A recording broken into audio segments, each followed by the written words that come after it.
Michael Sandstrom is a 2013 graduate of Chadron State College who teaches social science and is the head football coach at Chadron High School.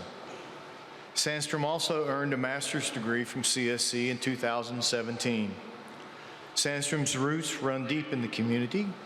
His great-grandfather established a bakery in Chadron during the Great Depression, making Sandstrom and his wife Cheyenne's sons, Roman and Luca, the fourth generation to call Chadron home. In 2015, Sandstrom was the James Madison Institute Colorado Fellow, and after relocating to teach at his alma mater, he received the 2019 Nebraska History Teacher of the Year Award from the Gilder Lehrman Institute of American History. In 2022, he was named the Outstanding Teacher for the 3rd District by the Nebraska State Council for Social Studies. Please join me in welcoming Mr. Sandstrom to the podium to be our speaker today.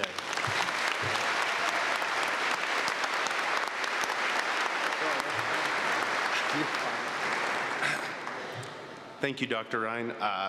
When I heard you invited me to speak here, I assumed we'd have a full gymnasium.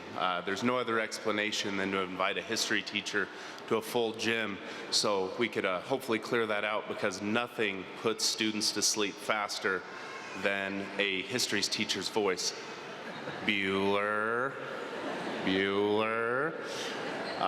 No, I'm overcoming one of my great fears here today, not speaking in front of people, but rather disappointing such a large group of individuals. And so I'll do my best to overcome that fear. I'm used to disappointing my wife on a daily basis, but now I can disappoint a larger group and she can feel like she has company. I intentionally attempted to leave my introduction short for Dr. Ryan. He added a little bit there because today is not about me. Simply put, this is about what you've accomplished and the things that you have going and your steps towards future goals. It may only be one small step for man, as Neil Armstrong famously stated, but it's a giant leap forward in your lives. So on to the stars of the show, the graduating class of 2023, especially the students from my Thursday night classes, Dan Dunbar and Isaiah Meyer. If all of you students are as passionate and competent, which I'm sure you are, as Isaiah and Dan, I know that you guys will be successful in anything that you do. 10 years ago, I was giving a speech at Ivy Day the night before my own graduation, and during that speech, I told the assembled crowd about the story of the 2 mice that fell into a bucket of cream. The first mouse quickly gave up and died. The second mouse kicked, churned, and fought with its legs till it had turned that butter or that cream into butter, and it walked out. I told the crowd that night that they were the second mouse, that after 12 years of primary and secondary school, combined with 4 or 5 years at college level, or in some cases 6 or 7 years. No, those are called doctors. My friend John McClain never figured that one out, but you've accomplished a major milestone at this point. I believe my 23-year-old self was partially correct in my assessment that day. This does mark the culmination of your educational journey up to this point. There were moments of struggle along the way from both you and your loved ones. I think it is important to quickly reflect on some of those moments, such as when your guardians would repeatedly watch the ABC song on Cocomelon in order to help you hone your letter skills, or when they faithfully repeated every object around you to help build your vocabulary. Or my son's favorite pastime, playing I Spy in the car everywhere we go. To those nights where you're struggling with math homework in the elementary and middle school. To those nights in high school spent finishing trigonometry homework after play practice, football practice, or speech practice. To college when combining a full class schedule, athletics, a job, and some semblance of a social life sometimes made it feel like you were drowning. Every one of those experiences made you who you are today, and they make this moment even sweeter. It is just as satisfying for your loved ones who have seen you struggle and often been in the struggle with you. You deserve congratulations for what you've accomplished, but I also want you to think about those people that helped you walk across this stage today. When my sons eventually go through their graduations, I will remember all those little moments just like your family went through. I will remember watching hours of Coco Melon. I will remember slowly spelling out everyone's name to learn spellings. R, say R, Dad, and so on. I will remember reading the same dinosaur books over and over again. I can tell you that I will be extremely proud when that moment comes. And your loved ones deserve that same respect as well. Celebrate with them, share memories, show gratitude for all they have done and will continue to do. So on this day, I hope you'll get a few things from me in this short address. I hope that you can incorporate these simple thoughts into your life and lead a more successful and fulfilling life. I do not want you to think that I or anyone else has the answers to all of life's questions. We actually covered that in history class one day, but you fell asleep. It was a one-time opportunity, and now you're just going to have to struggle through life like the rest of us. Sorry. These 4 things, however, will improve your relationships and your life if you take and practice them thoughtfully. So first, as I mentioned a moment ago, I want you to practice gratitude. It should be easy on a day like this to remember all those who helped you get where you are today. However, I think you should be able to do this on a daily basis. Love and appreciate the people and things in your life that make your life both rich and rewarding. We all have things that we can show gratitude for. Some are big, some are small, but we all have them. I would like to share a moment from my life when I found myself in a bad situation but felt overwhelmed by personal gratitude.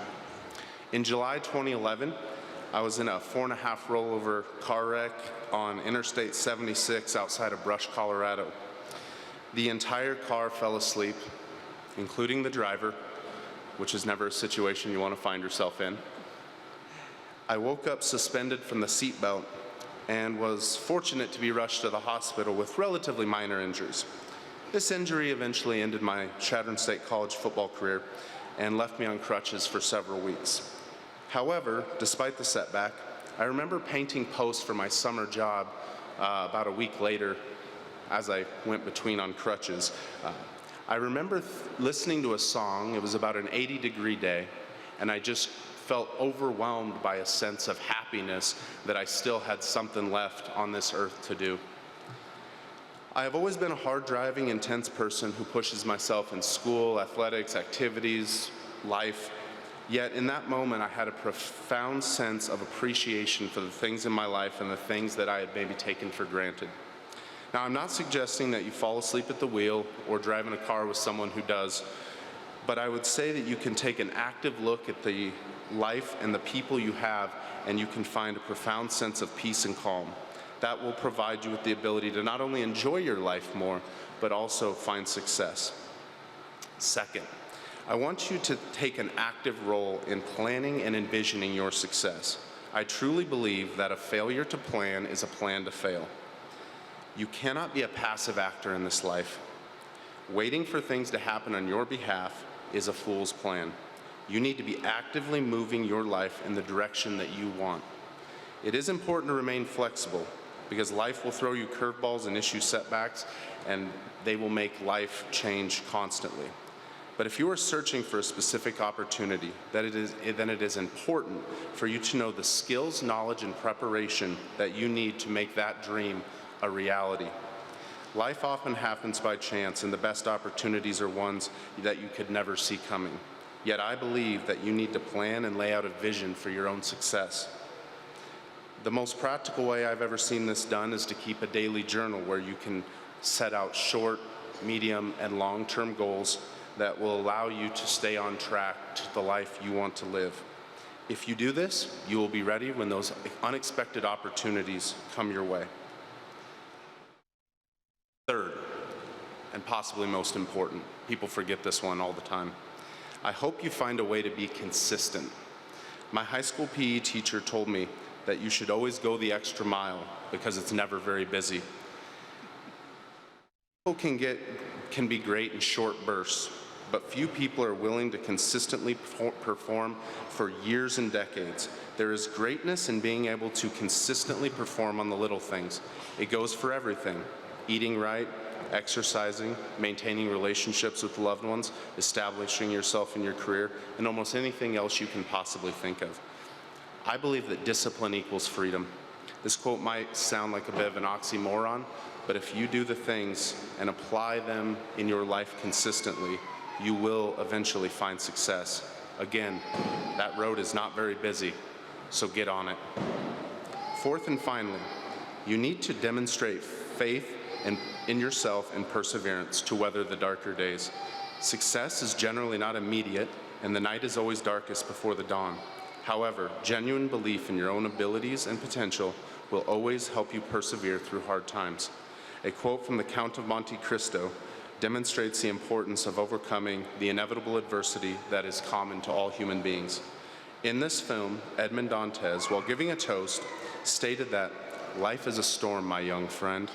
You will bask in sunlight one moment, be shattered on the rocks the next. What makes you a man is what you do, and when that storm comes, you must look into that storm and shout, as you did in Rome, do your worst, for I shall do mine. Then the fates will know you as I know you, Albert Mondego, the man.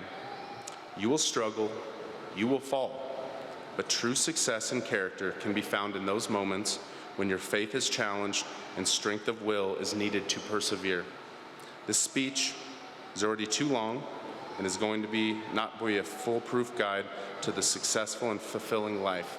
However, I truly believe that you can be a much happier and productive person if you follow the steps. Be grateful, plan for your success, be consistent, and persevere. If you consider yourself to be that second mouse today, feel proud. Just understand that life might drop you in another bucket soon, and you'll have to be ready for that fight again. Thank you for coming to my TED Talk, and enjoy the celebrations with your loved ones.